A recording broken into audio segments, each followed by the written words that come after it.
Hey everybody, welcome to Survival Game Guide in our Sengoku Dynasty series. So last time we made this big old brewery, and now it's time to make some sake. So if you're not quite sure the full process or what that all looks like, that's what this video is going to be for. So there is kind of like a three-step process to make sake after you build the brewery. I guess like the first step really is to build the brewery and the furniture pieces. But once you get that done, you're going to need to make some cooked rice. And if you don't have rice yet, you can plant that in your own little field. You can buy the seeds from those people, I think in the Aratani village. I think they sell some there. Then I think there are also some like wandering merchants around the map who might also sell seeds. I think you can also just buy rice directly from them too if you don't want to grow it yourself. But I would recommend growing your own rice because the yield is pretty amazing. I got my 2 fields going over there, and I have a lot of rice already. Let's just say that. And that's like I think maybe my third like run through, if you will, of like the rice and millet, and it's net me a good amount. So I would just say if you can, just plant your rice field. But basically, once you have your rice, you're gonna go ahead and put that into your rice, a boiling barrel, and you'll need rice, some firewood, and some water to basically to make cooked rice. Now, these kind of numbers are a little bit confusing. You don't need like this full amount to make one rice. This is just kind of like how much they can store at a time. The actual kind of ratio or quantities that you need to like make one cooked rice is 8 rice, 1 water, and 1 firewood. So as long as you have that, you can at least make 1 cooked rice. So let's go ahead and add what we can here, and that's going to start cooking our cooked rice. The process takes a little bit. I would say, like, obviously the longest is going to be the filtration press. That tends to take, no, not the filtration, the fermentation barrel, because it makes sense because it's like fermenting, you know.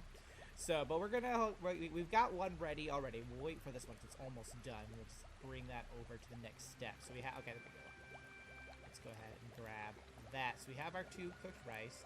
We're going to take it over here to the fermentation barrel. And for this one, you need your cooked rice. You're going to need mold, and you're going to need water again. And the thing with this is that, once more, it's not like you don't need 40, 80 to make 1 fermentation mixture. You actually just need 1 cooked rice, 1 mold, and 2 water to make 1 fermented mixture. So as long as you have that, you'll get 1 out of it. So let's add what we can here, and that'll start making the fermented mixture.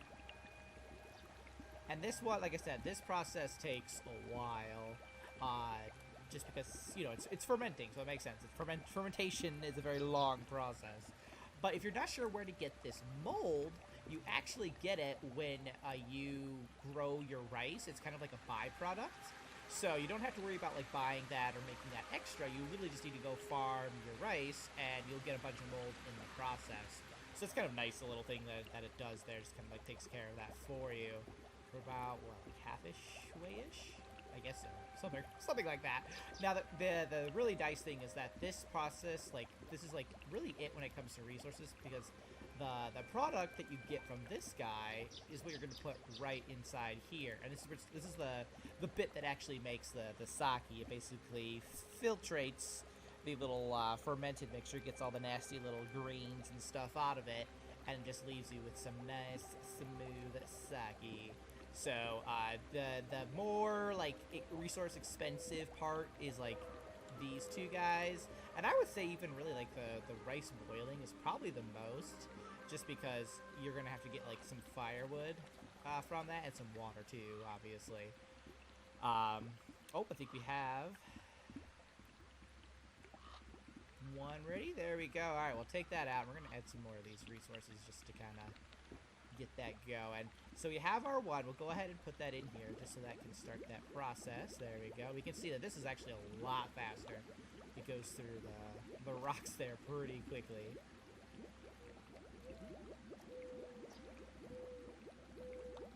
And I already have some on me. I have 2 sake on me right now, so we'll go ahead and do that. We picked it up. Now we have 3. And that's how you make sake. It's really that easy. You just gotta really kind of like have your woodworker maybe like throw you some firewood now and then, like in the wood hunter's little hut over there. and then you gotta grow your rice, and then harvest it, and then that's really it. From there, you just kind of put it in.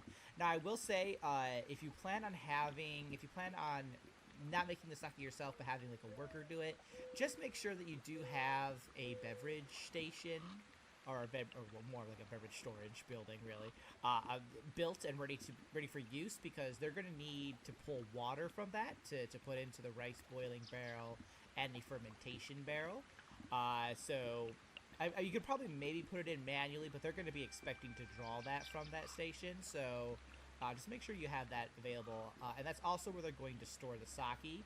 So if you just want it to show up in the beverage storage, just make sure that you have that built, because they're going to pull from that, and they're also going to put sake in there. So that's a very important building if you plan on automating this, basically. But if you're doing it yourself, it is what it is. Just kind of like do what you gotta do, and then once you put it in the fermentation barrel, you can kind of just like walk away and do your own thing, and then just remember to come back and make it actually into sake.